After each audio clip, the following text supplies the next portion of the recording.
บอกมันคนที่บ่ได้ฝึกว่าเสียงภพภูมิหรืออธิษฐานภพภูมิในกระดาษออกจากปากมีเวลาก็พากันเฮ็ดคลิป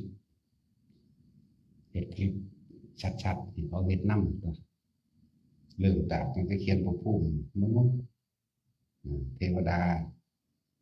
เปรตสัตว์นรกเดรัจฉานสุรกายจังซี่เขียนอะไรลงมาโลด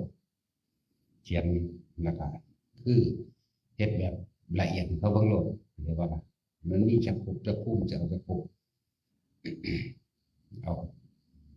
คติ5จังซี่ก็ว่าไปนรกเปรตสุรกายเดรัจฉานมนุษย์เทวดาจังซี่ก็ว่าไปเรียกว่าจะไปชี้ออกแล้วก็ผ่าใส่แบบนี้มันจะก็แสดงให้เขาเบิ่ง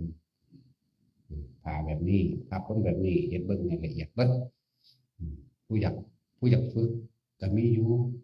แล้วก็บอกคำบริกรรมเขาใส่คาถาว่าจังได๋ก็ว่าไปถ้าไม่ออกที่แรกก็ให้7 ครั้ง 9 ครั้ง 11 ครั้งจังซี่นะ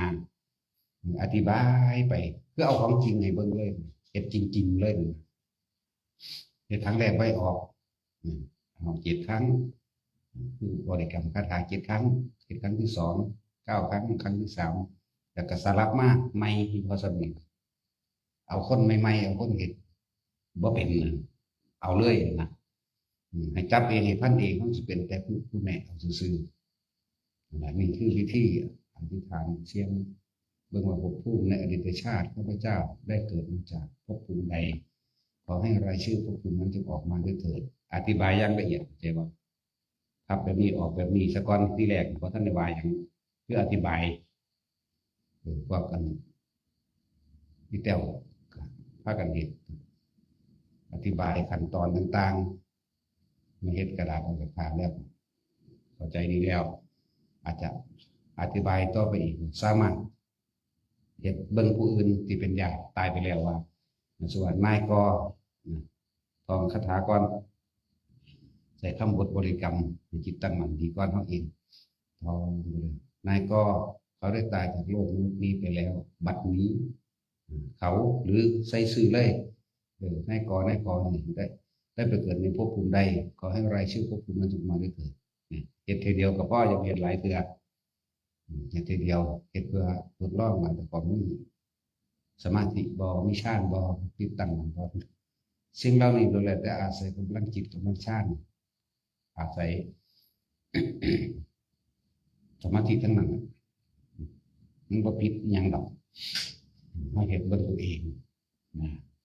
หลังจากเฮ็ดกระดาษออกจากผ้าได้แล้วก็ลองเฮ็ดของที่ใหญ่ขึ้นก็จะเป็นไขควงอาจจะเป็นตะปูหรือหักไม้ก็รอสำคัญในมือผ้าเฮาก็ใส่ใหญ่ขึ้นบ่ล่ะผ้าส่วนเอาของใหญ่ๆออกใส่ผ้าขนหนูก็ได้ใส่ผ้าแต่มุงผ้านี่ก็เอาผ้าอาบน้ำฝนตะกองเองพันเลยก็ได้เอาใหญ่ขึ้นใหญ่ซ้ำอีกขอนไม้คูรูนี่ซ้ำมันก็ได้พี่ออกคือเก่าถ้ากำลังคิดเฮาเป็นกลางได้ปึ๊บออกคือเก่านั่นแหละเฮ็ดเล่นก็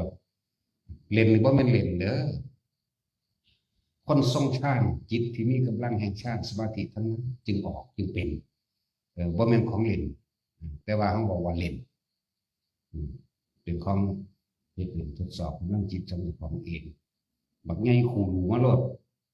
ท่อนไม้เพราะมันพันใส่ผ้าได้ก็เฮ็ดมาโลดหน้ามันไปใส่อย่าบ้าล่ะท่อนไม้บักใหญ่ซ้ำขาพี่เจ้ามีผ้าพื้นใหญ่ซ้ำใดแต่ว่าล่ะบักใหญ่ซ้ำขายาวเป็นเม็ดมันก็ออกได้เบิดนี่แหละ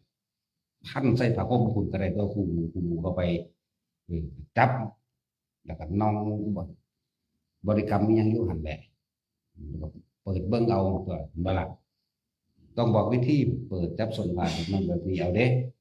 บอกวิธีเขาให้ละเอียดเด้อผู้ใดสิเฮ็ดคลิปนี้ก็ดีหลังจากเฮ็ดท่อนไม้ใหญ่ซ้ำขาออกไปยาวจากเม็ดนึงก็ออกได้จักบ่ล่ะ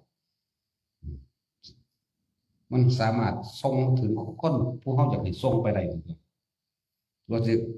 ไม่คูณวนค้อนตีตะปูจังซี่ก็จะบ่นี่ตอนนี้เฮาบริกรรมของเฮาอยู่ทรงฌานกับเดินฌานของเขาเองในชั่วขณะเดียวก็พุ่นตุกปุกต่อหน้าคนผู้นั้นก็ได้เขาเคยส่งหนังสือมาแล้วมันนี่ก็ดีหนังสือวิสุทธิมรรคนั่นแหละใหญ่หรือน้อยหนังสือวิสุทธิมรรคก็พาลงข้าวเดียวลงไปได้ล่ะมือเขาคมไปบึ้บลงแน่นไปแล้วเป็นกำลังยางลงมาบันไดพอดีตกซื้อหนาเขาปุกว่านั่นแหละคิดถึงหนาพวกนั้นซื้อพวกนั้นมันไปเราต่อมาเขาผ่าห้องเจ้าของตัวจากบนนี่พวกพระนี่เอาอันพระเน้นมูนี่เอาผ่าจีวรเจ้าของห่มคุ้มตัวเจ้าของก่อนห่มเป็นธรรมดานี่แหละจิกในจักน้อยจิกหลอกหัวหลอกตื่นในจักน้อยใส่คำบริกรรมใดก็ใส่ไปหรือสิว่างจิตใดก็ว่างไปกว่าสิผ่านเข้าตัวว่างจิตตัวนี้ได้มันบ่หาตะวาตัวคาถาสัสสุมาชิมูก็ได้บ่ล่ะเฮ็ดไปกะว่านั่นก็จังคอยมื่นตาเบิ่งหลับตาเฮ็ดซะก่อนมื่นตาเบิ่งตอนออกจากป่าได้2 ครั้ง 3 ครั้งได้แล้วบัดนี้ก็ไปจับที่กำแพงจักคือขังตัวเองอยู่ในห้องปิดห้องไว้แล้วเขาไปเอามือแตะกำแพงมือเดียวก็ได้แตะกำแพงไปปั๊บหรือว่าไปแล้วมือตาบนเขาออกมาจากในห้องใดเป็นว่า1สำเร็จครั้ง 2 ครั้ง 3ก็เล่นจนคล่องตัวเล่นจนคล่องแล้วก็ สามารถเอาตัวเองรอดจากเหตุการณ์ฉุกเฉินวิบัติภัยจวนตัวได้ทั้งนั้นชั่วขณะคิดเดียวเขาสิจับจุดได้ดอกจับจุดที่ว่ามันออกแบบใดมันว่างแบบใดมันว่างแบบใดมันเป็นแบบผู้ใดผู้นั้นจักนี่ครับก็เป็นการว่าสำเร็จต่อไปก็ย่างทะลุต้นไม้ได้ย่างทะลุภูเขาได้ย่างทะลุนั่นนี่ได้จากว่าหลักแต่ว่าเริ่มต้นแรกพวกเจ้าต้องได้พื้นฐานก่อนเด็กฝึกอภิญญาให้ก็อาศัยสมาบัติแห่งการทรงฌานอภิญญาสมาบัติมาจากว่ามันเป็นแต่บ่เฮ้ยเป็นแต่ยากถ้าว่าอภิญญาจังซั่นอภิญญาจังซี่อุ้ยบอกเป็นแต่ยากของเล่นมึงจักว่านี่ของเล่นเฮาเด้นี่ของเล่นของหัวจะผลจากการละเล่นพวกนี้ทำให้จิตตั้งมั่นเกิดเป็นฌานเกิดเป็นสมาธิดีบางคนมีญาณออกอาจจะรู้เห็นนั่นนี่แปลกประหลาดไปเรื่อยอย่างว่าญาณะแปลว่ารู้สิ่งต่างๆมีญาณออก อาศัยกำลังฌานสมาธิพวกนี้แหละแล้วก็ที่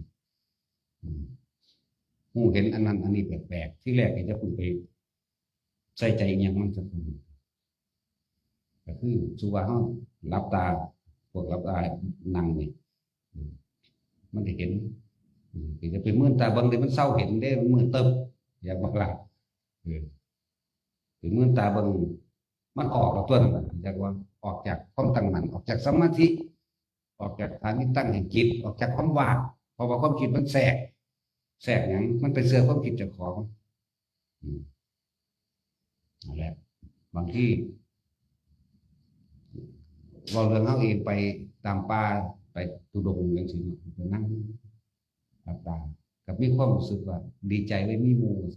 เมื่อตาบางมันแมนอีหลีบ่มันบ่มีที่เมื่อตึ๊บจากบ่ล่ะอ้าวกูนั่งนึกทำผู้เดียวได้บาปแน่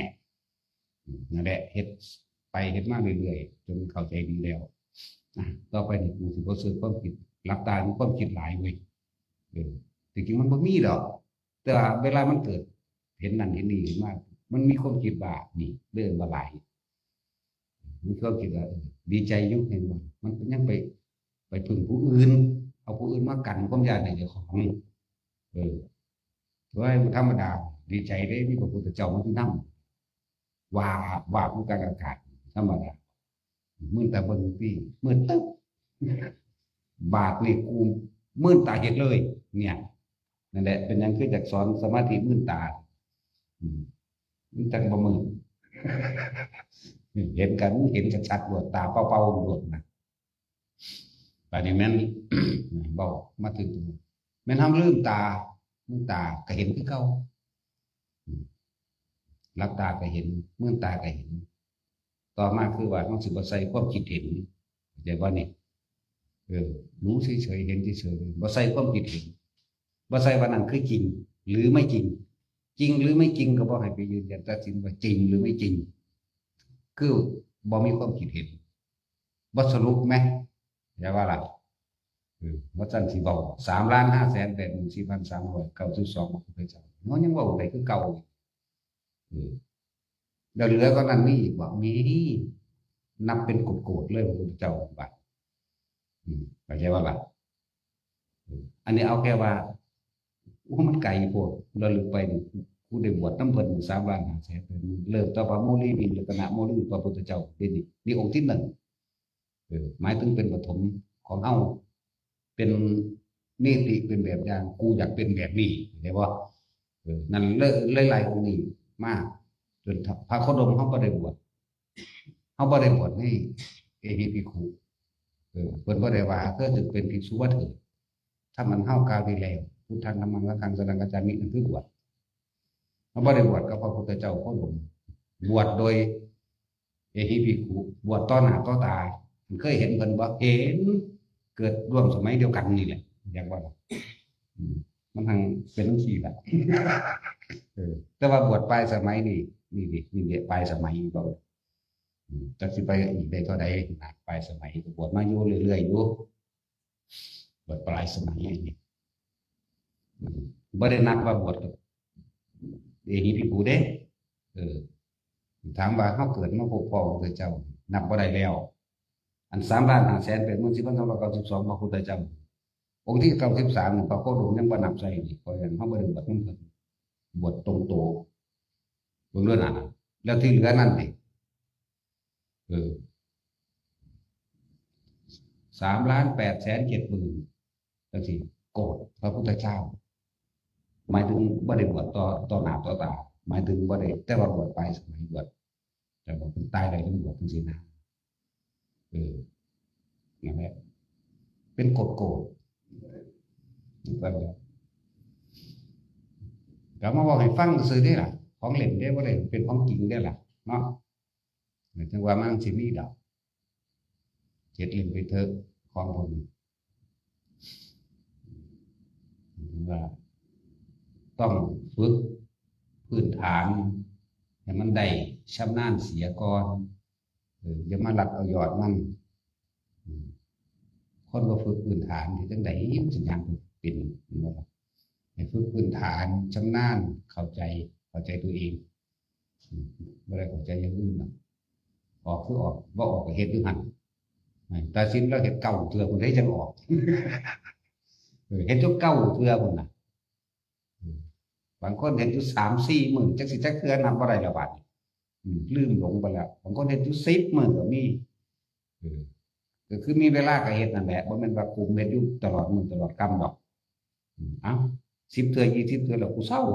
มื้อใหม่เฮ็ดอีกจังซี่นะมีเวลานั่นแหละที่กระดาษออกนึกว่าให้พากันไปเฮ็ดคลิปให้เขาเล่นความเล่นนี่มีล้วนแล้วแหละจะเป็นการทำฌานทำสมาธิทั้งนั้นเด้อ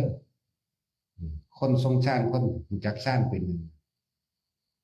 อย่างน้อยกับพรหมโลกคนเด้อเข้าใจว่าล่ะเฮาบ่เอาได้เทวดาเฮามองข้ามเลยกระจอกเข้าใจว่านี่พวกเจ้าเป็นบ้านี่คือเฮาเอาพื้นฐานต่ำๆเลยนี่พื้นฐานเทวดาบ่เอาเอาพรหมโลกเลยแล้วอาศัยกำลังฌานจากอนาปานสติปัฏฐาน4อยู่ในนี้แหละอยู่ในกายเวทนาจิตวิญญาณกายร่วมเป็นให้จิตมันตั้งอยู่ในฐานที่ตั้งของจิตบ่ให้มันหนีออกจากเรื่องกายเวทนาจิตกายในกายคือลมหายใจเวทนาในเวทนาคืออุเบกขาอาศัยความรู้สึกในกายจนเกิดนิ่งนวงอาศัยเครื่องปีติเอาปีติมาเป็นเครื่องยืนยันว่าเป็นผู้ทรงฌานว่าเป็นผู้มีในฌานเฮานิยมแค่1 2 3บ่เอาฮอด4ดอกบัดนี้มันสิเข้า4มันก็เข้าเอาเองคนที่ชำนาญแบบเขาได้เบิดกำหนดเข้าเชี่ยววินาทีก็เข้าได้นี่คือผู้คนชำนาญบ่แม่นเฮาจักว่าล่ะปั๊บเข้าโลดจักว่าล่ะแบบเฮาก็เอาแค่นี้แหละ1 2 3คนที่ชำนาญในเพียงทุติยฌานหลายองค์อยู่เด้นั่งวรามนี่แล้วก็นั่งกาลิโสนกุติกะเนี่ยอาศัยฌานที่2เป็นกำลังถอยลงมาพิจารณาไกลพ้นตามถ้ำถึงยิ่งเลยเนี่ยก็เป็นแค่ปฐมะ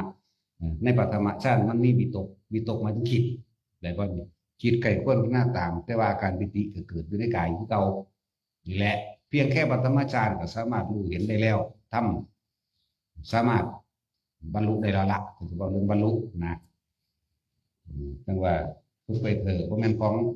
เขาเห็นเล่นๆหัวๆนี่แหละว่าต้องไปซีเรียสว่าต้องไปเคร่งเครียดเคร่งครัดเข้าฌานทรงฌานต้องไปนั่งรับตาตรงนั้นตรงนี้ดอกย่างไปมันก็เป็นฌานเลยเป็นฌานเป็นสมาธิเลยไปบิณฑบาต1 2 3ก็มันเป็นจังใดอย่างว่าเราแต่ทั้งนั้นเจอตัวซีมต่างหากมันยางมันเข่ามันยืนตึกแข็งตึกขึ้นเลยเด้ว่าต้องไปว่าฮอดพุ่นดอกมันซ่านแรงๆก็พอแห้งแล้วอยู่นี่ละเนาะบ่ว่าผู้อื่นดอกว่าพอมีพวกได้ย่อมเฮาซับโขพวกได้ย่อมเฮาด่ามันกันด่าเนี่ยถ้าบ่ย่อมหนีโลดเฮาจะเอาเฉพาะผู้ย่อมนั่นเด้นี่ก็แค่สำเร็จวิชาที่1ไหมถึงออกจากห้องได้เห็นบ่อันที่บอกมานี่ยังทะลุประตูออกมาได้หรือกำแพงออกได้ทะลุต้นไม้ภูเขาได้สำเร็จแบบนึงนะประมาณที่2ก็คืออาศัยอาการปิติทุกองค์ฌานปิติก็แทรกซ้อนกันนี่เลยแต่ว่าที่เฮาฝึกกันนี่หมายถึงเฮาจะตั้งมั่นเลยเรียกว่าจิตตั้งมั่นตั้งตรงไหนเป็นฐานที่ตั้งของจิตอย่างนี้ออกจากฐานสำคัญมากๆเลยสำคัญมากเขาต้องทำกรรมฐานขึ้นมาอันหนึ่งฐานที่ตั้งของการกระทำทั้งใจของเราเขาจึงเอามาตั้งไว้ตรงกลางหน้าผากเขาเองทำความรู้สึกคือเอาอาการปิติในต้องอุเบกขาความรู้สึกจังออกมาแผ่ซ่านทางกายได้อุเบกขาคือบ่คิดถึงคนนั้นคนนี้คิดถึงแต่ลมหายใจปิติเกิดเรามาจับจุดเอาว่าอยู่ในฐานนี้บางที่มันก็คนลุกแสกมันเห็นบ่ล่ะบางที่มันก็อยู่สันทรายแสกมันคานิกาปิติเกิดอาการปึ้งจิตน้ำตาไหลก็มีจุกอกแน่นหน้าอกหากว่าแม่นนั่นคือคนสิตายดอกไม่ใช่ว่าล่ะว่าแม่นคือสิตายดอกมันเว้าคือสิตายมันดีแล้วมาจากบ่ ตายก็ตายตัวตายอยู่ในปิติเนาะตายก็มาโลกคนนี้ล่ะเลือกเอาเลยในหนึ่งสองนี่ว่าเลือกเอาเลยก็เลยจะคิดว่าละเอียดไปความคุณเห็นอย่างแบบมันตายดีสักวันแน่มันจะไปดอกเนาะอุทกาปิติอารุผลความสุยอมเก้าพาพาแทรกแทรกเขาว่าแทรกซ้อนมากสิการรู้อันนี้เพื่ออธิบายว่าเวลาห้องที่ลมหายใจนี่กับอุณหภูมิมันถึงแล้วอุทกาปิติผลความสุยอมเก้าคนขิ้งลุกมากกับลูกอ๋ออันนี้สื่อว่าจังสี่ว่าเป็นผีไอ้บอกว่ามันผีว่าเป็นนั่งอื่นมาทำลายห้องลูกตั้งอยู่ดีรอดตั้งหน้าผากสักก้อนบัติการนิกาปิติบางทีมันเวลาฟังธรรมมันสิตุกกึกหรือมันจะไห้แล้วมันก็ภาษาโลกก็ว่าไห้แต่ว่าเทียบวางสันมันก็พอเข้าใจรู้สึกกูก็ไห้กูเป็นบาปด้วยตัวเข้าใจวางสันภาษาโลกก็ว่าไห้แต่ว่าธรรมบริสุทธิ์ว่าอาการปีติอันเกิดจากจิตสงบมันลึกซึ้งในธรรมมันยอมรับธรรมมันยอมรับความจริงที่เป็นแสดงมันยอมรับตัวเพราะมันเกิดกับเจ้าของนั่นคือประสบการณ์ที่จริงของตัวเองมันรวมมากๆเพราะมันเองคิดร่วมเองเป็นเองมันก็เลยให้นะทางก็เป็นให้เด้อมีเรียกว่าขณิกาปิติภารณาปิติตัวนี้ก็มีนี่นุ่มนวลอย่าลืมว่านี่เขากำลังสอนเน้นเฉพาะใครว่านี่เฉพาะกรรมฐานที่เขาถนัดนิ่มนวลกลางหน้าผากนั่นเดิมต่อมากับร่างกายโยกซ้ายโยกขวาอยู่แบบนี้ละนี่เห็นแสดงให้เบิ่งพร้อมถ้าเขาใส่ความรู้สึกหยุดมันก็หยุดแล้วมันก็จะโยกหน้าโยกหลังแบบนี้นิ่มเด้เป็นมันตึ้งตั้งอย่างเด้นี่คือภารณาปิติแม้นว่ามันสิแทรกซ้อนมาก็ให้รู้ใส่ความรู้สึกอยู่ใต้นี่เองเราคำว่าโอกันติกาปิติคือบางครั้งมันก็เห็นนั่นเห็นนี่เห็นแสงสว่างอยู่ทางซ้ายฟ้าแลบบางที่ก็เป็นลมหายใจนี่เป็นแสงจากว่าฟิตแฟตอยู่นี่ออกขาวมั่งขาวนวลมั่งออกเขียวมั่งออกเหลืองมั่งบางที่ก็เป็นคือไฟเปิดจุดหน้าผากพับน้อยๆเด้ไฟบ่ได้ไกลเด้เด้อนี่คือจะเปิดปั๊บมันมื่นตาเบิ่งได้แต่ผู้รับตามื่นตาเห็นโลดบ่ต้องหลับมันก็เป็นคือเก่าล่ะมันสิเป็นแล้วอย่าว่าล่ะแต่บ่สงสัยมันมีเครื่องหลอกให้ออกจากสมาธิเร็วรับตาอีกมื่นตาเห็นเลยนั่นแหละบ่แม่นแค่นั้นคำว่าโอกันติกาปิตินี่บ่แม่นแค่ว่าแสงสว่างเกิดนี้มาหรือว่าขึ้นมาจากผู้อื่นผู้นี้นั้นว่าขึ้นทั้งหลังก็คงเห็นไกลๆวุบเข้ามาทางหน้าผากเฮาก็มีคือกันที่แรกน้อยๆใหญ่ขึ้นนี้ก็ว้าบใส่เฮาเลยก็มีบางทีก็พุ่งออกไปก็มีนั่นแหละนี่ร่วมแม้กระทั่งนิมิตนี่ได้โอกันติกาปิติร่วมแม้กระทั่งว่าเห็นพระพุทธเจ้ามั่งเห็นพระสงฆ์มั่งเห็นผีเห็นเปรตเทวดาร่วมแม้กระทั่งเสียงสวดมนต์เสียงผีเสียงเปรตเสียงบีดเสียงวิวเสียงนั่นเสียงนี้ได้ร่วมแม้กระทั่งกลิ่นหอมและเหม็นสาบสางมีเบิดนี่คือเอามาร่วมกันนิมิตต่างๆทั้งหลายเหล่านี้เอามาร่วมตรงที่ว่าคำว่าโอกันติกาปิตินี่คือ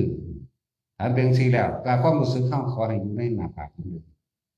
การต้นแรกมันชำนาญในหน้าผากนั่นเองต่อมาบัดอุพงคาปิติเป็นความรู้สึกเหมือนว่าดุจดังกายลอยขึ้นดุจดังกายลอยขึ้นส่วนมากก็จะเป็นเฉพาะความรู้สึกว่ามันลอยพวกรับตานี่สิตื่นตกใจมันวืนขึ้นเด้จากเวลาเมื่อตาเลยและช่างสิใส่ไปที่ดึงปิติต่างๆมาคอยปรับธาตุปรับกายธาตุที่มันผสมดุลในร่างกายผสมดุลคือป่วยนั่นแหละเลิกสมาธิรักษาโรคภาวะอยู่ในบทปวดช่องมันก็มีอยู่ในหันอยู่แล้วแต่ว่านั้นเป็นบอกเนื้อหยะเดียวเด้เขาเอาประสบการณ์มาบอกกันเอาสิ่งที่เขาเป็นมาแล้วนำบัดนี้คนป่วยโรคยังกระสร้างเจ้าบัดเฮา มาอยู่นี่แล้วมาฝึกเอาของพวกนี้ต้องเป็นเอาเองเอาพระลูกแก้วใส่มือหรือเอาพระกระซางไปทั้งนั้นหรือก้อนหินก็ได้คอรอคอแลมือได้เบิดนั่นเพราะว่าทุกสิ่งทุกอย่างถือร่วมอยู่ที่กำลังจิตกำลังสมาธิกำลังฌานของเจ้าของเองเด้นั่นเป็นแค่ว่าเพิ่นยึดไปซื่อๆดอกคนเฮาก็บ่มีหม่องเกาะมันรู้สึกบ่มั่นใจตัวเองเนาะ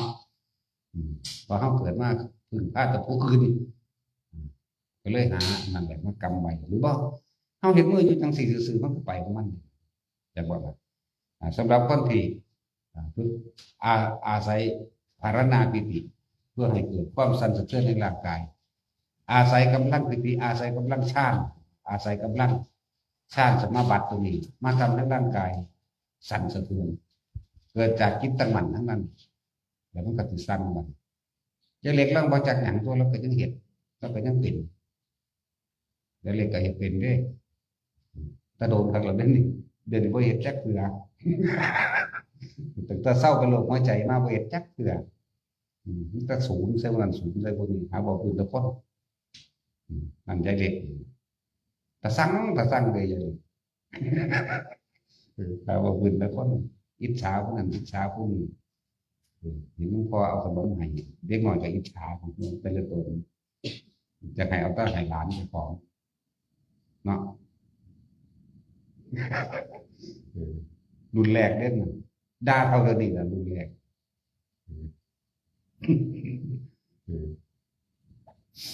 เล็กกับพญาก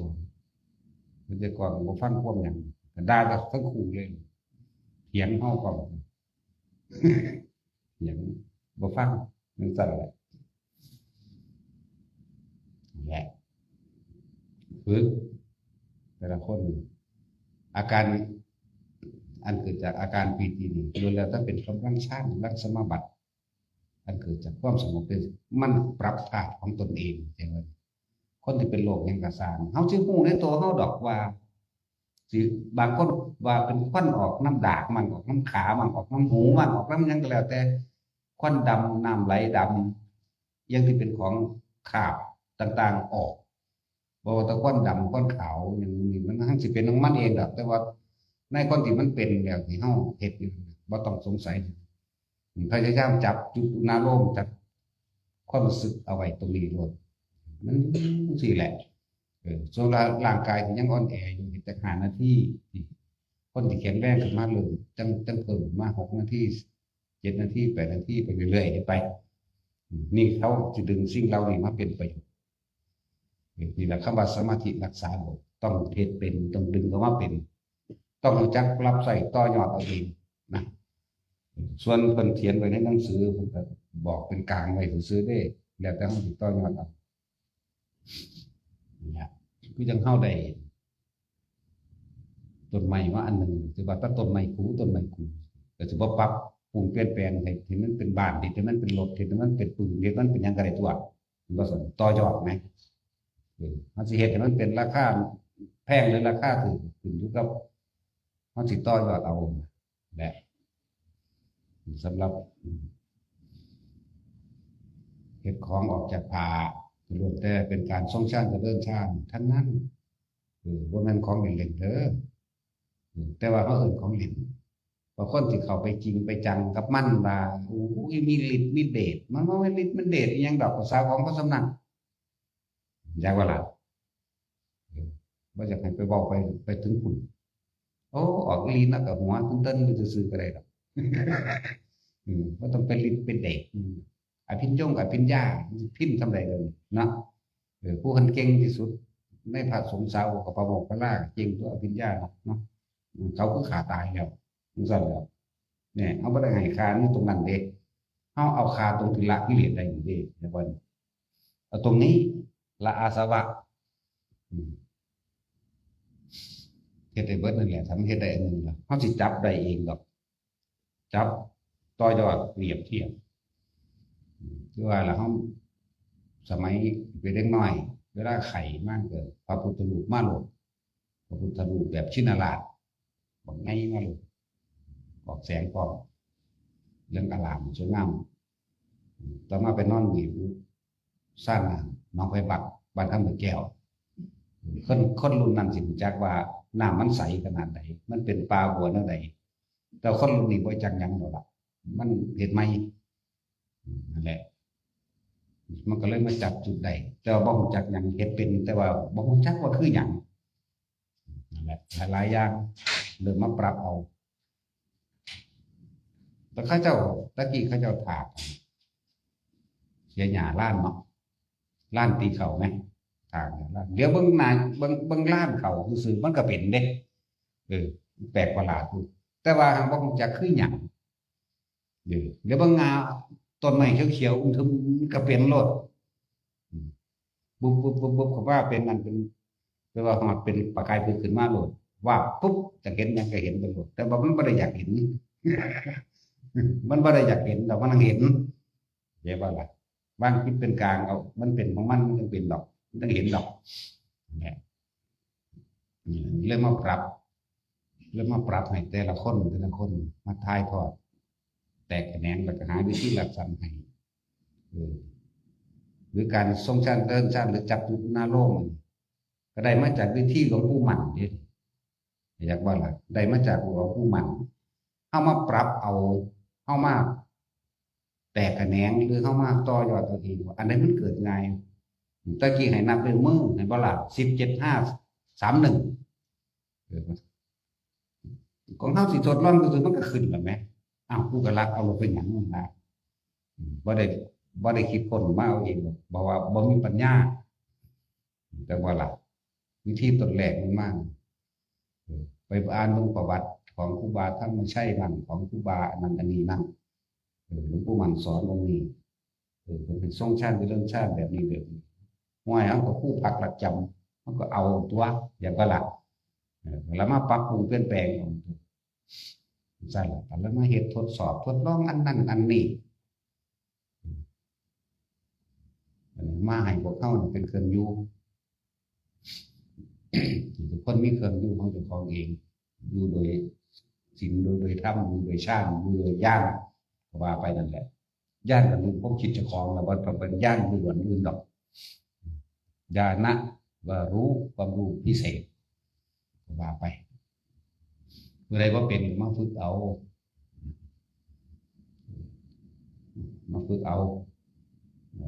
วิธีแรกกับพวกนั่นแหละให้เขาเฮ็ดคลิปให้เบิ่งเฮ็ดจริงๆบ่ได้เฮ็ดนั่นเล่นๆสาธิตแบบสมมติว่าได้เอากินเรียกว่าล่ะยิงเลยมูนี่ก็พากันเล่นมัน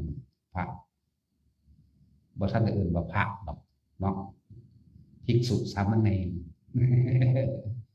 พากันเฮ็ดเล่นไปตัวเครื่องอยู่ของเจ้าของเองก็เฮ็ดเล่นๆหัวไปนั่นแหละเป็นการทรงชาติเดินชาติในตัวเด้ทำสมาธิในตัวเด้นั่นแหละ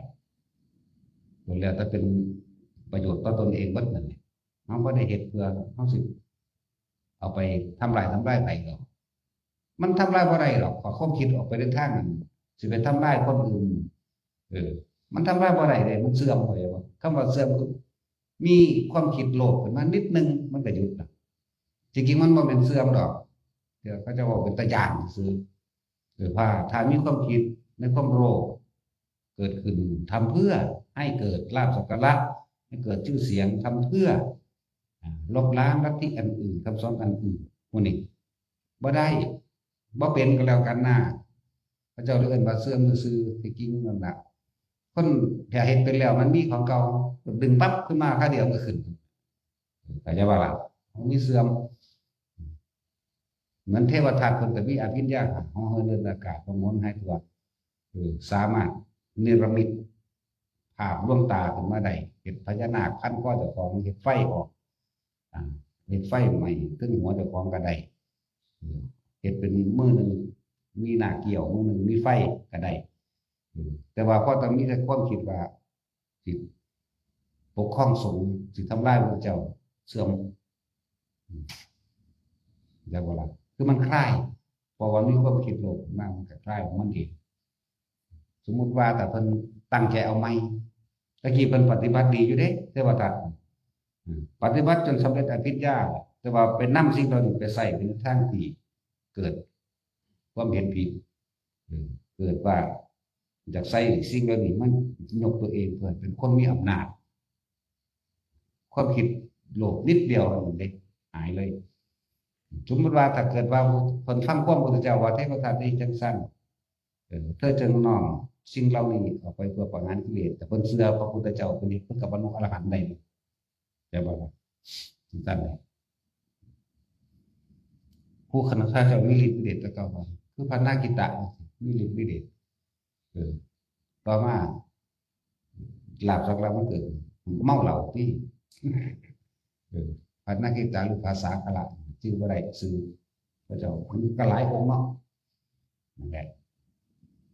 ปากพญานาคได้แล้วเขาก็ถามว่าคุณเจ้ามักยังเป็นพิเศษก็ของคนมันติดเหล้าเบียกว่าคนขี่เหล้ามาบวชอันน้ำแดงๆดังเท้ามุกพิราบบ่บวชม้วนๆตะกี้ก็เจ้าเห็นเหล้าโท่เหล้ามัดแล้วก็ล่ะก็เจ้าก็ตั้งไว้หน้าบ้านหน้าเงื่อนไปมันที่เพิ่นก็ก๊อกมาเลยก๊อกเลยพอจะไปสุดบ้านแล้วเซ่บนเซ่มีไปกิ่งคำรองลงที่บัดเมานอกรู้แต่เจ้าเทศเสด็จมาที่บัดกระโมบิกสุกุ้งหนึ่งว่าเธอเห็นอยู่ข้างทางหลากมันมากนี่คนมันหิวปีกก็เลยแขนกันลากตลาดเขาวัดทิมมันไหวกันเทนั่นแหละเอาน้ำมาลูบหน้าลูบตาฟ้ามือใส่กมูจะเกินฝืนขึ้นว่าทีเพิ่นก็สอนตัวมันฟังความพุทธเจ้าบ่โดนบ่นานมันก็ไปบรรลุอรหันต์นี่ไหมเนาะแม่กับพวกคนฟังความมันทราบแล้วแต่ผู้ว่าฟังความก็ไปนรกเทวทัตจังสิหลายอยู่ดีเนาะคือพวกกันคือหยักตีภาษาลิบุตรจังสิเนี่ยไปเก่งหาแมงก็ได้คือแมงซ้ำอยู่บริยากเลยภาษาสั้นๆนะมันจะซื้อวางได้แบบนี้ไปอวดเก่งใส่พระสงฆ์องค์เจ้าผู้เป็นพระแท้สุปพุทธะมันนี่ฐานมาปฏิบัติกับเพิ่นก็ได้เหมือนกันวันศุกร์ก็ดื่มสุขกินเส้นหน้าวิกามันนี่ได้ทั้งนั้นเลยจริงบารมีตรงนั้นมันมีมาถึงบ่แห้งแต่ว่าตัวเองบ่ปรับซื่อๆมันบ่หลับนั่งมาขั้นที่ยะนี่เป็นสิว่าสิประคองออกมาได้สิว่าสิมาเกิดพร้อมกันตรงกันศาสตร์สุดท้ายเนาะแค่ที่ได้ฟังของเพิ่นเนาะ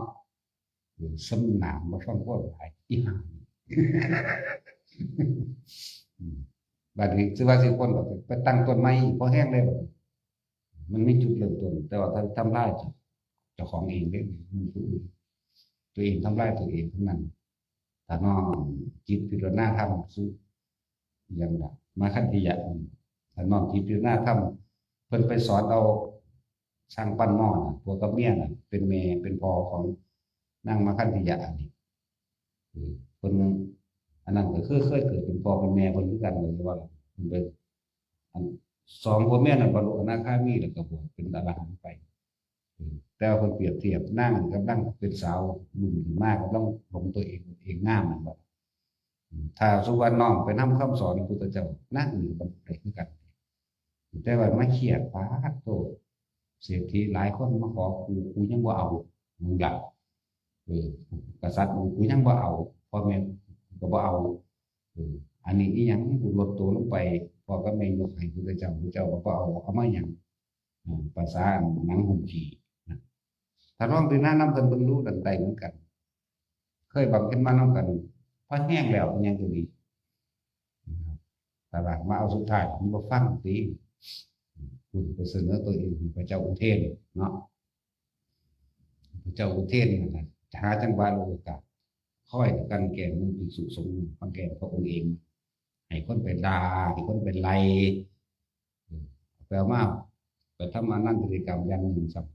มันเหมือนยันหนึ่งที่ไปทำลายนั่งสามาบดีนั่งสามาบดีคือเป็นพระอริยะโสดาบันขึ้นไปสักนั่นไปไปเผาคนที่นั่งคุจิตรานะเป็นคนใส่ของนั่งสามาวดีนั่งคุจิตราคอมไหมคนหลังคอม เพราะว่าสมัยหนึ่งนั่งเคยเคยเป็นหมู่กัน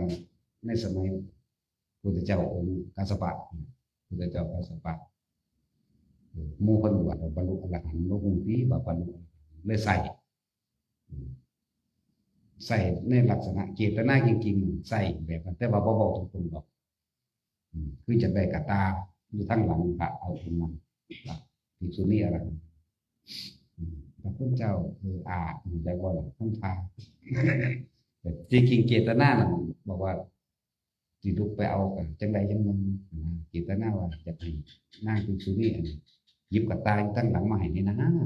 ความคิดนี่คือเจตนาแต่คำว่าพระพุทธเจ้าครับเป็นการสมควรหรือบ่สมควรเจ้าข้าตะการอยู่ทั้งหลังพระพุทธเจ้าเดี๋ยวว่าละอยู่ทั้งนี่ก็อวยเอาหมดแล้วเก็บหลังคอมไปได้นั่นแหละเกิดมาเลยเป็นคนหลังคอมแต่เรากับบรรลุธรรมเลยดอก เราเป็นของเก่าเราสะสมมากกับมีอยู่แล้วก็เรียนคำสอนพุทธวจนะของพระพุทธเจ้าองค์นั้นไปได้อยู่หลายยุคเราเลยถือมอบหมายเป็นหน้าที่ว่าให้ไปฟังธรรมกับพระพุทธเจ้ามั่งกับหมู่ภิกษุสงฆ์องค์ใดก็ช่างแสดงเราให้นั่งกุจิตรานี่มาแสดงธรรมต่อให้หมู่พวกนั่งสามาวดีตลอดทั้งบริวารฟังอีกทอดหนึ่งแต่ว่าละแล้วบรรลุหอดสกิทาคามีอยู่แล้วตอนนั้นตอนแต่บาดสุดท้ายมันถือเผาลงกันแบบนี้อีหานเผานังมาขั้นที่ยักษ์พระเจ้าว่าตื่นเต้นตัวไก่ได้พวกเธอทั้งหลายจงตั้งสติมันพิจารณาถึงปัจจัยหลักสักมีจังทุกขังหน้าตาบางคนเป็นหน้าเวทนาบางคนเป็นหน้าเนี่ยนี่บรรลุอรหันต์กันนี่นะข้ามานี่สติตาข้านี่เพราะโสดาบันทั้งหมดแต่ว่าพระเจ้ามาแต่งแก่ซื้อดอกแก่ประวัติว่าเป็นยังคือเป็นนั่นนี่คือตายแบบนี้ตะกี้เขาเจ้าเคยเผาพระเจกพระเจ้าพระเจกเขาสู้ดิโรสมาบัติเข้าใจว่าตายที่แรกว่าได้เจตนาหรือพระกันไปเล่นน้ำก็เลยเห็นพระนั่งอยู่หันตะกี้ก็สิเป็นคือฤาษีนั่นแหละผมนั่งยางไปผ่าก็จะถึงยิบตาไปตัวทิ้งแหละตาปะชุ่นมาห้องวันคือวันเป็นพระแบบนี้เด้อย่าลืมเด้ว่าได้เป็นพระแบบนี้เด้บ่ได้ถึงบ่ได้หมายถึงบางองค์กระตัดผมอยู่บางองค์ก็บอกโกนหัวห้องนี่นา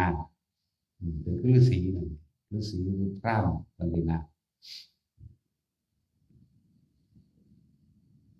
พากันไปเผาเข้าใจว่าตายโดยความหวังดีนั่นแหละหาพื้นหาอย่างเผากลับมาเป็นคือบ่ใหม่เป็นเที่ยวที่สองด้วยพระกันเจตนาผู้นี้เป็นพระปัจเจกที่พระราชาเฮาเป็นผู้เคารพนับถือเลยอย่านี้ก็ผิดได้พากันหาพื้นมาเผาซ้ำอีกทีนึงนะครับเพิ่นก็ว่าตายดอกของคนเขามีรถสมาบัติบ่มีหยังเฮ็ดหยังได้ดอกแต่ทรงชาติมันยังเฮ็ดหยังบ่ได้อยู่เนาะที่บ่เข้าเป็นเฮ็ดที่เดียวนี่ซ้ำทรงชาติเอาล่ะบ่ต้องสมาบัติดอก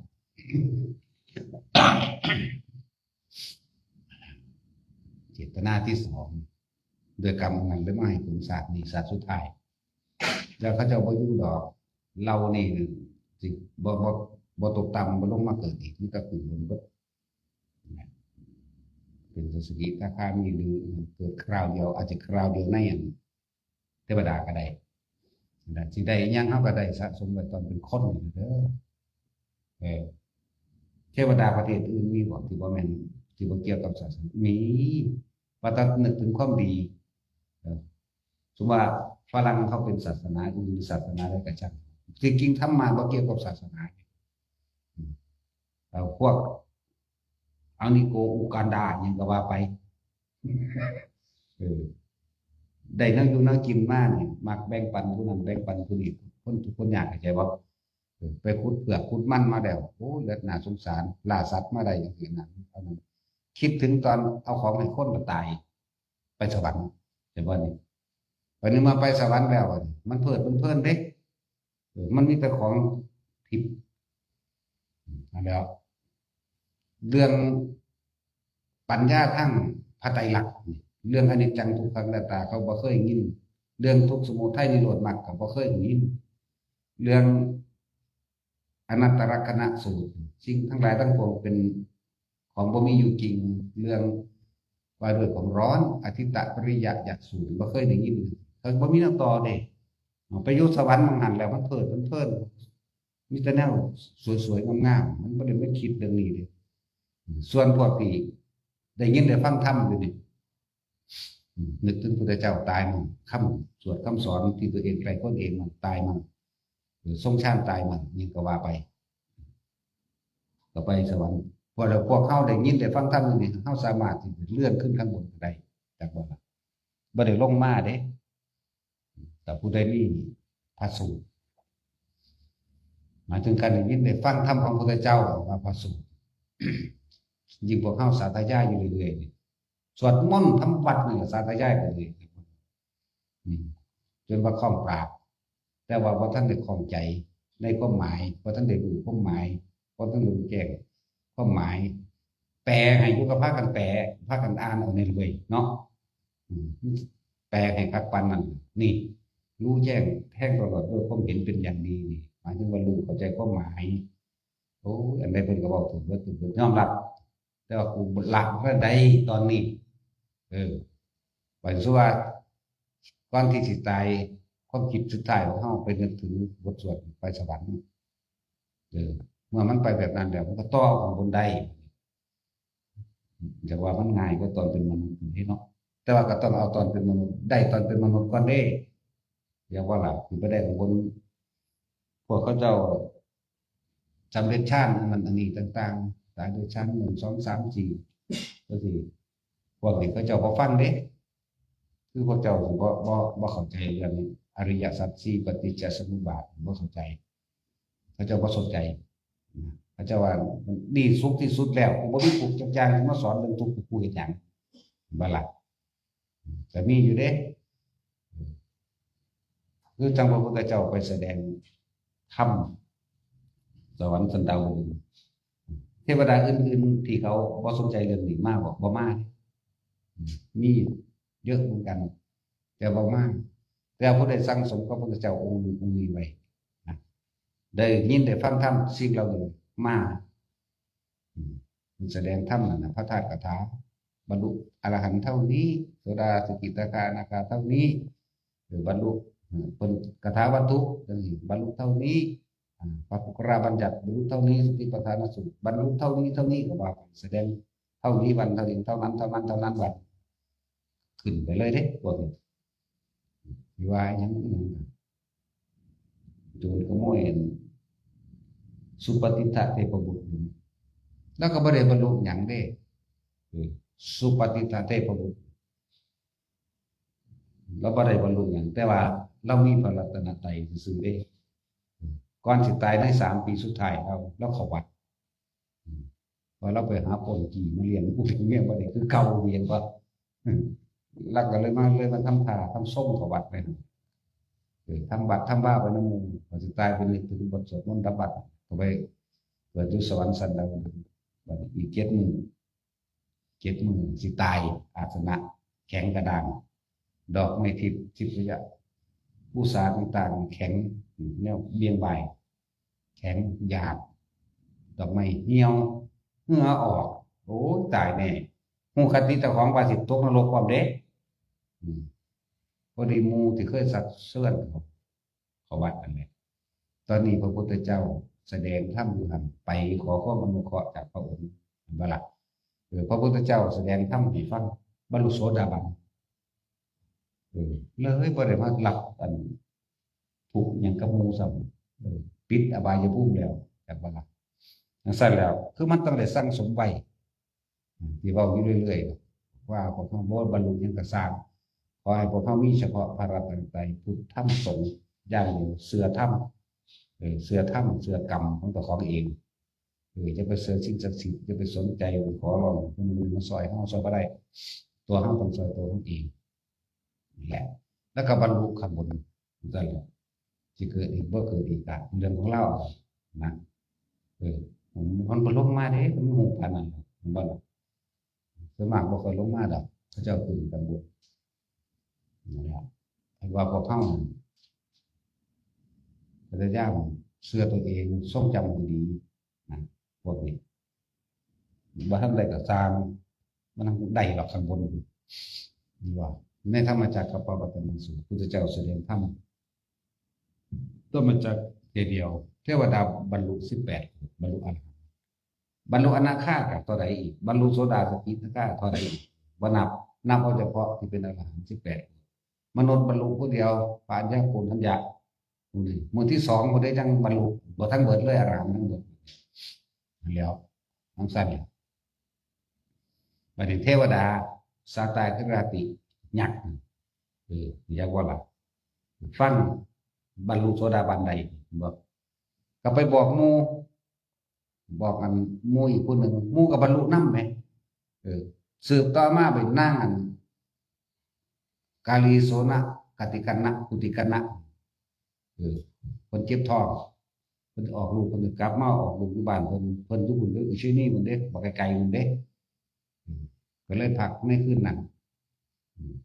พอดีได้ยินเสียงบอกหยักบอกกันยิ้มอยู่ปิติซาบซ่านคนลองสยองก้าวเกิดขึ้นข่มปิติเอาไว้ได้ทำจิตอยู่ในระหว่างกลางพิจารณากระแสที่ยักษ์เขาบอกกันเราพุทธเจ้าสอนบางสี่แสดงเรื่องนี้บรรลุโสดาบันนำพร้อมกันแล้วก็บอกลูกเริ่มว่าเป็นพระโสดากุติกันนะผู้ที่พระกัจจายนะให้มาขออันวิธีบวชใหม่กับพระพุทธเจ้านี่แล้วก็มาแสดงธรรมหรือสวดบทสารพันต่างๆให้พระพุทธเจ้าฟังนะนั่นแหละมันมีความเกี่ยวเนื่องกันไปหมดแล้วนั่งกาลิโสนากุติกันนะยังบรรลุเพราะว่าฟังจากหยักบอกกันเทวดาบอกกันทั้งหลังคาเงื่อนมุ้งอิ่มอยู่นั่นน่ะจริงบ่จริงก็สร้างก็บรรลุได้ก็เอาไหมเนาะแต่สุดท้ายนั่งเดี๋ยวเพิ่นก็บรรลุอรหันต์แล้วมันก็ลากจูงหมู่พวกไปเรื่อยๆได้พวกจนถึงขั้นพวกว่าโจรมาปล้นทั้งสั้นทั้งสี่สิเป็นมิตรสหายกันบรรลุฮอดอนาคามีฮอดเนี่ยแบบโจรมาบวชนำได้เนี่ยมันเป็นเรื่องยาวพันกันไปประกรรมมันรวมกันพันกันไปผูกพันที่ข้าฝึกเขียนสิว่าเล่นกับแม่แต่ว่ามีผลมากมีอันสูงมากเด้อแหละพวกมันมีหน้าที่เฮ็ดคลิปเฮ็ดเคิร์ฟยังกันเฮ็ดให้เขาแน่ลงให้เขาแน่แต่ผู้ใดอยากเป็นก็มาฝึกเอาอยู่นี่พวกครูฝึกก็เตรียมผ้าไว้นำตัวเนาะฮักพลังคนมาดำมือเดียวหรือว่ามาจากฝึกเอาแค่นี้จากเมื่อก็มีก็ฝึกให้เรียนต้นจักบ่ของเล่นๆจังซี่ล่ะพาพวกเราไปสวรรค์พรหมโลกได้เรียนต้นซื่อดอกเลยหาแนวมันดึงดูดมาเพราะจักส่วนตัวเองมั่นใจแน่คำสอนของพระพุทธเจ้าละเอียดละออไม่ยิ่งกว่านี้ที่พระองค์นำมาสอนบ่ได้เกี่ยวกับปิดกับเบรกปานใดแต่ว่ามันก็มีอยู่แค่ใบไม้ในกำมือนึงเด้แค่เศษดินที่ปลายเล็บนึงเด้เพิ่นสอนเน้นๆเอานี่สอนเอาอริยสัจสี่ปฏิจจสมุปบาทนึงเด้เพิ่นเอาหัวใจมาสอนเพิ่นพ้นจากการเกิดไว้ตายเกิดจักว่าล่ะอันที่เหลือเพิ่นบ่สอนน่ะเยอะแยะเฮาก็นำมาสอนแน่แหละคนซุมื้อมันมักคิดมักเด็กมาเฮ็ดเอาเองเห็นบ่จะไปพึ่งพาไผ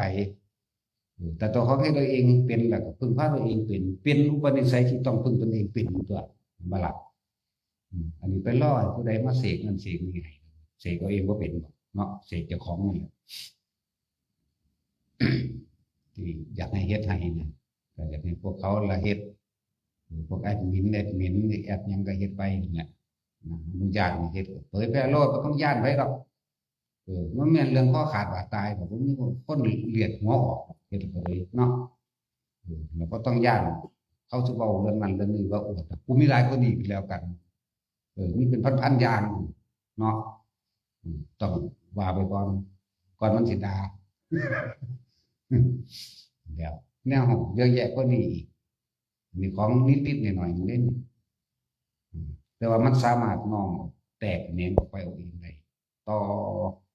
ต่อยอดเอาเองก็พลิกแพลงแปลงไปเอาเองก็บางคนก็ฉลาดกว่าเฮาอีกบ่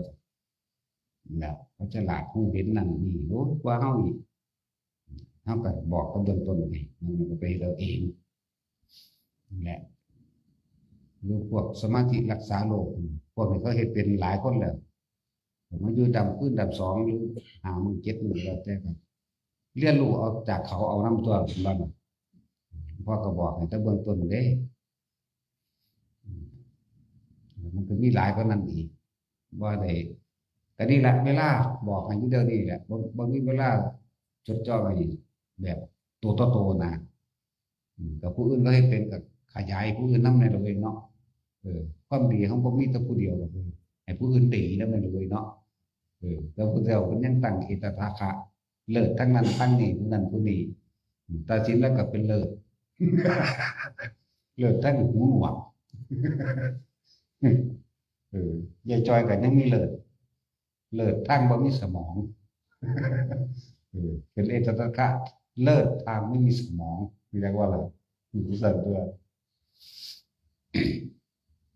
เฮ็ดให้เขานำไปเฮ็ดเอาเองโดยตัวเขาเองเขาบ่จับเขาบ่บ่ายบ่แตะเลยให้เขาเฮ็ดเอาเองของเขาเสื้อบ่เสื้อกระสร้างตัวเจ้าของเฮ็ดเอาเองนี่เนาะเราเลยว่าจะให้ไปเสื้อแต่ว่าตัวเองเฮ็ดเอาเองขนาดนั้นเลยตั้งแต่เฮาเห็นอยู่แท้ๆเขายังบ่เชื่อนี่คือว่าล่ะ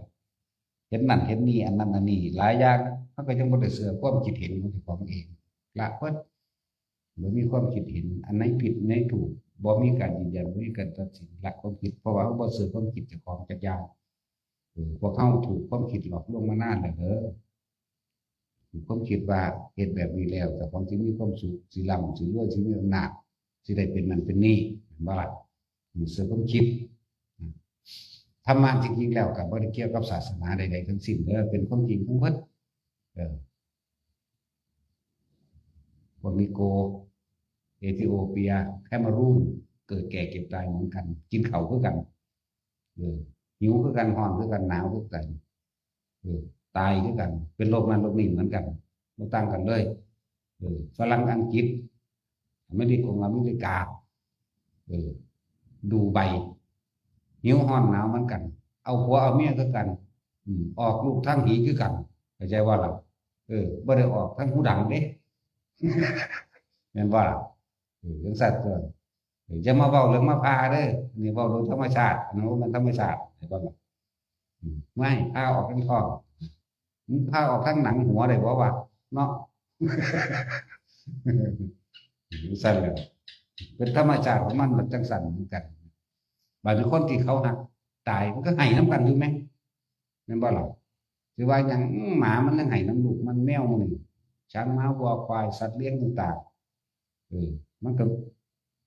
เป็นไข่เป็นหอนเป็นหนาวเหมือนกันนั่นบ่หรอกนี่แม้ธรรมะนี่คือความจริงที่ทุกคนประสบอยู่ปานนี้มักซอยเหลือคนมักแจกของคนเห็นผู้ใดก็โอ้ยเหลือตนเด้นี่คือความดีบัดนี้นึกถึงความดีที่ตัวเองทำไว้ก็ไปสวรรค์เลยเหมือนกันบ่ล่ะมักช่วยเหลือสภาพกาชาติเขาขึ้นอยู่กับความรู้สึกโอ้ยเมตตาสงสารในใจตัวกันเขาบ่รู้จักหรอกเมตตาเขารู้จักแต่เหลือตนเนาะสงสารอยากช่วยอยากช่วยเอาหน้าก็ช่างแต่ว่าคิดสุดท้ายไปคิดถึงตอนไปซอยเขาไปสวรรค์แม่ไปสวรรค์ได้เหมือนกันทำสมาธิไปพรหมโลกก็ได้เหมือนกันจิตตั้งมั่นได้เหมือนกันฝึกหัดได้เหมือนกันเล่นไปแต่เดรัจฉานมันยังไปสวรรค์ได้เดรัจฉานไปพรหมโลกได้ไปสวรรค์ได้แต่ว่าบรรลุธรรมบ่ได้ซื่อๆนี่ล่ะใช่บ่ล่ะนั่นแหละบรรลุสู่มรรคผลทั้งโสดาสกิทาคานาคาบ่ได้นั่นก็คือผลของกรรมมันรับแล้วต้องกลับมาเป็นมนุษย์ซะก่อนจึงจะสามารถบัดจึงสิสามารถบรรลุได้นี่บอกเรื่องธรรมะบัดนี้คนป่าทั้งใดก็สร้างบ่จักหยังก็สร้างถ้ามาฝึกก็ฝึกได้เหมือนกันตะกี้ก็คนป่าเพิ่นตัวสิไปเรียนสูงมันจะต่ำมันทางใดเนาะตะกี้ก็ดีสมัยพระพุทธเจ้าบุกเบิกมาแรก มีผู้ใดเรียนจบคนหนึ่งปสองดอกบ่ล่ะก็แต่ว่ามีความรู้สึกได้เหมือนกันเวลาพัดภาคจากสิ่งที่รักก็ให้น้ำกันเวลาขาเขาได้คนที่สั่งสะใจได้เหมือนกันเนี่ยโกรธเกรี้ยวได้เหมือนกันตายตอนกับตกนรกเหมือนกันส่วนตัวอะไรมันไม่ได้เกี่ยวกับศาสนาเด้ที่บอกธรรมะแต่แนวทางของผู้รู้เรื่องศาสนาศาสนาพุทธหนทางของผู้รู้ความเป็นจริงเรื่องพุทธธรรม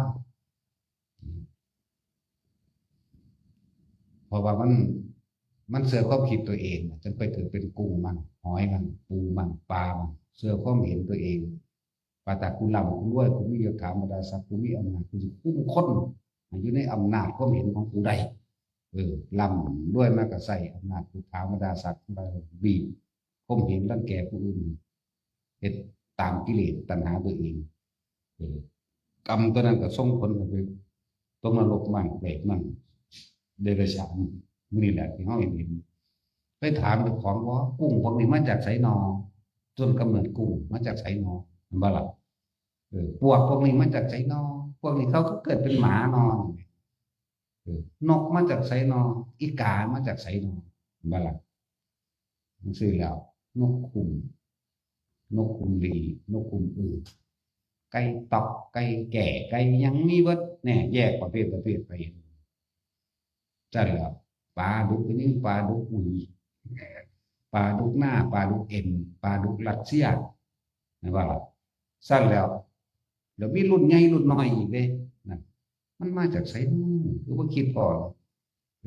ก็เจ้าของก็เคยเกิดเป็นมาเบิดทุกอย่างแล้วอย่างเบิ้ลแหละว่าธรรมะเท่านั้นที่แก้ปัญหาทั้งหมดคือยอมรับความจริงแบบฝึกหัดปฏิบัติให้เห็นความจริงของตนเองตอนนี้กำลังโลภกับไผโกรธเกลียดกับไผอยากได้หยังอยากเป็นหยังจากนั้นไปเกิดเป็นหยังก็ตายแมงเบิดล่ะเนาะไม่เห็นว่าผู้ใดสิบ่ตายเทวดาก็ตายเด้นั่นแหละฤาษีชีไพรสมัยตะกี้มันจะไปพุ่มไปเป็นพุ่มมันไปเป็นอรูปพุ่มมันบ่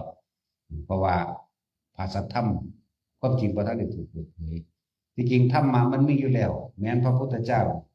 พระศาสดาจะอุบัติขึ้นหรือไม่อุบัติขึ้นก็ช่าง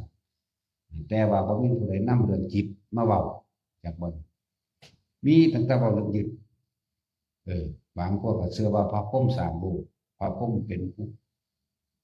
ดลบันดาลสุขทุกข์ให้คนใดต่อมาก็เปลี่ยนแต่พรหมมาเป็นพระเจ้ามาละคนตะกี้ถือว่าพรหมก่อนจะมาแตกแยกออกเป็นต่างๆทั้งว่าทุกคนฝึกดีแล้วก็จะเห็นทุกอริยสัจในตัวเองทุกคือความจริงที่ในตัวเองประสบพบมากสร้างเหตุทุกข์ก็อยู่ในตัวเองดับทุกข์ได้หรือบ่ได้ก็อยู่ในตนเองหนทางในการดับทุกข์ตัวเองก็ต้องเดินเองนั่นแหละทุกคนก็จะเห็นสายแห่งปฏิจจสมุปบาทคือเกิดจากความคิดอวิชชาปัญญาสังขารสังขารปัจจยาวิญญาณวิญญาณปัญญานามารูปังไล่ไปนี่เพราะความไม่รู้ทั้งหลายในความแบบใดอย่างมีอย่างนี้เป็นทำให้เฮาคิดปรุงแต่งไปต่างๆนานาสักจึงเกิดน้ามารูเกิดขึ้นจึงเกิดอายตนะเกิดผัสสะเกิดเวทนาเกิดตัณหาเกิดอุปทานเกิดภพเกิดชาติชรามรณะเกิดนี่คือว่าแต่เฮาดับอวิชชายะตะเววะเสสะวราคะนิโรธาสังขารนิโรธเมื่อเฮาหยุดคิดปรุงแต่งคือจะเสื่อมความคิดเจ้าของเราจงทำจิตให้ตั้งมั่นอยู่ในระหว่างกลางมันได้บ่หวั่นไหวกับสิ่งใดสิ่งหนึ่งแม้ความคิดปรุงแต่งไปบ่ได้ในความแบบใดอย่างนี้ไม่เป็นสังขารต่างๆมันคิดไปบ่ได้วิญญาณเกิดจากไสน้ำรูปเกิดจากไสบ่ได้เกิดได้บัดแม่ผู้ใดก็ฝึกได้เหมือนกันเบิดเป็นนั่นแหละว่าฝึกได้ทั้งนั้นเลยบ่ได้เกี่ยวกันเลยคนป่าตะกี้กับป่าเบิดตัวคนป่าเบิดเลยล่ะตะกี้ตะกี้เนาะแล้วก็บ่เลือกเศรษฐียาจกบุญพกท่านแพทย์สู่ทอนต่างๆเราจะอยู่ในอาชีพการงานใดจะสามารถฝึกได้เบิดโสเภณีในขั้นสมัยพุทธกาลมีชื่อเสียงดังมีตั้ง5คนอัมปาปารีมนางวิมารามันนางแพทย์สยามนางอัฏฐกาสีนางสิริมามีตั้งคนมีคนหัวไหลหมดตัวขาลูกหมดตัวบอกเรื่องขาลูกเห็นบ่ล่ะ เมื่อเขานำธรรมมาฝึกหัดปฏิบัติตนเองบรรลุอรหันต์เดี๋ยวบรรลุแล้วบรรลุได้ทั้งนั้นมันต้องถามเจ้าที่ภาษาเรามีเนี่ยเป็นสุปนิถึง3มีลูก3บ่มันภาษาเป็น4คนเด้แล้วเดี๋ยวเราพ้นแล้วล่ะพอใจกันเป็นทางผู้ชายแบบนี้โจรปล้นกี้ฆ่าข่มขืนอาจจะว่าล่ะก็ยังบรรลุได้ไหมที่มีชื่อเสียงโด่งดังที่สุดก็องคุลิมานคุลีนี่แปลว่านิ้วมือเด้อคุลิมาระหมายถึงโจรผู้มีนิ้วห้อยคอตัดนิ้วมือแล้วก็เลยมาเห็ดแนวหอยเจาะกระดูกดูมือตั้งแต่กี่ตัดแล้วเอาเสื่องไว้นำโกนไม้มันสอบผู้เขามันหมูหลักไปนกหลักไปกินมันลืมมันเดี๋ยวว่าล่ะก็เลยมาเห็ดทั้ง4ไว้นี่โจรผู้มีชื่อเสียงไปสูงสุดตะกี้กับองคุลิมานยังบรรลุได้ไหมเมื่อนำธรรมนี่ก็มาฝึกหัดปฏิบัติด้วยตนเองนายจรคาดกับบรรลุได้ห้างเมืองสุดท้ายสิตายตรงตัวเดิมสันตติอมาตย์ขาคนตัวเลยทหารนั้นสันตติอมาตย์บรรลุอรหันต์ด้วยขาเป็นแสนนายจรคาด35,000นี่ตำราแต่ว่าหลายกว่านั้นของจริงมันนายจรคาดแน่นี่ว่าเรื่องผู้ชายบัดนี้ขอท่านพัสมิตรขอท่านเวลาเขาเอาให้เขารังเกียจในบรรณาต่ำเวลาเขาเอาของให้เขาโยนให้เด้เขาก็ไปแตะกันเด้สุมิตรเป็นผู้บวชบรรลุอรหันต์บ่โดนได้ล่ะสื่อไทยๆเขาหนึ่งครับพวกเขาสื่อไทยพวกเขามันเป็นคนบาลีว่าที่ละอยากว่าสมชายแต่บาลีเด้มันไปใส่โรงงานเมื่อไหร่สมชายไปแบบว่าไปแล้วนะมันบอกว่ามันใส่ตัดสินทั้งสิ่งเกิดบาลีเด่นสินบอลบอกมันสั่นตัวเนี่ยธรรมะผู้ใดฝึกหัดผู้นั้นก็ได้ความจริงเองไม่ได้เกี่ยวกับศาสนาไม่ได้เกี่ยวกับคนจนคนรวยได้ทั้งหมดเสมอกันหมดนี่คือสิ่งสื่อเสมอแม้แต่คนพิการแต่ว่าล่ะคนพิการพระเจ้าก็ให้บวชเพราะว่าเพิ่นป้องกันพาวินัยไว้แล้วพระใดก็อยากได้บุญแต่คนพิการมาบวชขากุดเต็มวัดตัวปันนั่นว่าสั่นขากุดขาขาดตาบอดตาอยู่แต่ถ้าบวชแล้วจังพิการบ่เป็นหยังแต่ว่าล่ะมีเพิ่นป้องกันไว้วินัยไว้เป็นนั่นคือห่างแม้กระทั่งข้อมือเดียวนี่เพิ่นก็บ่ให้อย่าว่าถ้าบวชแล้วจังเป็นบ่เป็นหยังหูกินข้างนึงก็บ่ได้เพดานโหวก็บ่ได้ขาเป๋ก็บ่ได้แต่ว่าแยกนิดนึงได้อยู่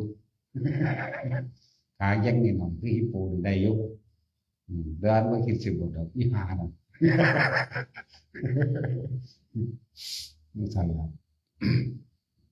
ได้คือความแยบคายในของพระพุทธเจ้าเฮาขาดบ่ถึงแต่ว่าบรรลุได้อยู่คือบ่ให้บวชเพิ่นบ่โอ้ยว่าซั่นก็สิขาคุณนั่นรถเข็นสิเป็นบาทได้ยังบ่บ่ได้นี่คือเพิ่นป้องกันในความบ่มีอาชีพการงานก็แม่นบ่หรือว่าพิการต่างๆไผก็สิบ่สิถิ่มภาระนี่จักบ่ถิ่มภาระยัดเข้ามาบัดนี้คนผู้มีศรัทธาอยู่แล้วบำรุงบำเรอไปเขาบ่ได้ตั้งใจเพื่อสิฝึกหัดปฏิบัติหยังแต่ว่าถ้าต้องการที่จะฝึกหัดปฏิบัติเพื่อมรรคผลนิพพานเขาก็สามารถบรรลุอรหันต์ได้แต่วัน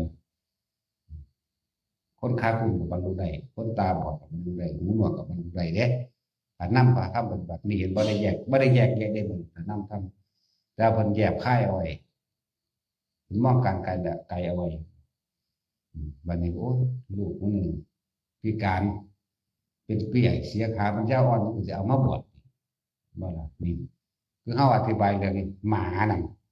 จักว่าอธิบายเรื่องหมาพวกเจ้าสิเข้าใจโดยละเอียดบ่หมามันมากัดขาพระรัดเปิดพระหรือว่ามันมาเฮ็ดเสียงงงเงงเฮาให้คนตกใจหรือมากัดคนมันเป็นบาปเป็นหยังเฮาคือจังว่าให้มันออกไปอยู่รอบนอก หมาบ่บาปสิบาปเบิดเรียกว่าอะไรพวกเขาเคยฟังอดีตนิทานต่างๆยังงูกับงูกับปังฟ้อนศาสตร์ตมากับเมาเป็นไก่กับยังกับสู่กันอยู่นั่นนะบางศาสตร์ก็เป็นเสือกับกวางเปลี่ยนกันไปเปลี่ยนกันมาเนื้อระบาปกรรมบ่โอ้โหสิกรรมกันเป็นนะซะเลยตั้งแต่สัตว์อะไรทางมันก็ยังบาปเป็นมันไปสวรรค์ก็ได้ได้ละบาปโคสกะเทพบุตรหมาได้นั่นนะจะว่าอะไรบอกเป็นตะเล่าอย่างไรเนาะแล้วก็อยู่ดีแหละหมาได้นั่นแล้วก็ยิ้มเสยนะภูมิใจเพียงก็อดสบายแน่จะว่าเอาหมามาเทียบกับคนไปคนนึงที่ไปใส่เลยคนไม่มีอีเกียกันยังไปสวรรค์เลยเห็นบ่สันเห็นว่าอีเกียดังอีกกันยังอยู่มันดีแหละมันเกิดเป็นอีเกียหาโลซาดอีซิงวิ่งมันมาจากควายเลยควายหน่อยถึงไม้ไงเวลาฝนตกไฟอีซิงวิ่งคือเบิ่งมาโหลดกันละอย่าเบิ่งยิงกันแง่เนี่ยหาว่าแต่คนเนาะว่าคนตัวคนบอกรู้เรื่องหรือเป็นดาหมานบ่รู้เรื่องมันตัวอย่างสติกันเด้สั่นแล้วธรรมะผู้ใดนำไปฝึกปฏิบัติได้เหมือนกันแล้วก็ธรรมะโดยธรรมชาติทั้งหมดเพราะว่าสัตว์เดรัจฉานก็ทำบุญได้ทำบาปได้แต่ว่าธรรมะเพิ่นนำไปปฏิบัติบ่ว่าคนพิการตาบอดหูหนวกนี่ก็ได้ทั้งนั้นเพียงแต่ว่าเพิ่นบ่ให้บวชโอ้ยบ่สั่นก็เอาคนหน่อยแม่มาบวชอยู่นี่พวกเจ้าสิมันสุกเอาอยู่บ่แต่คนเต็มๆแท้ๆเพิ่นยังพอแห้งอยู่เนาะนั่นแหละนี่คือความเรียบค่ายของพระพุทธเจ้าเพิ่นห้ามขอมือเดียวก็บ่ได้มื้อนี้ห้ามคือเฮาบ่อยากให้หมาเป็นบาปมันลึกซึ้งกว่านั้นตั้งเฮานั่งสมาธิงงขึ้นตื่นตกใจมันสำขาสร้างตัวหนึ่งบ่ได้หมาตัวนึงก็ดีทั้งที่บ่ได้เจตนามันก็เล่นของมันบ่เจตนาก็รับคือเก่าว่าซั่นคือคนบ่จักว่าไฟมันร้อนเมื่อไปจับมันก็ร้อนคือเก่าตัวแล้วอาจสิว่าหยังกับคนเจตนาใส่กันเนาะแต่ว่าหมากัดโดยเจตนาเด้อเห็นบ่ล่ะกัดคนดินกัดปากเฮ็ดผ่าเพิ่นขาดคาบเกิดนี้ลักกินของสงคนก็เจอคือกันลองเบิ่งว่าบ่ต้องหมาหน้าตั้งแต่อีกาลักกินของสงก็จังเป็นอยู่เดียวนี้นี่บักใหญ่เด้เป็นโยชน์เด้ต้องโตลำความกว้างความใหญ่ความจิตหลับความเจ็บปวดแสบร้อนมันนั่นแหละ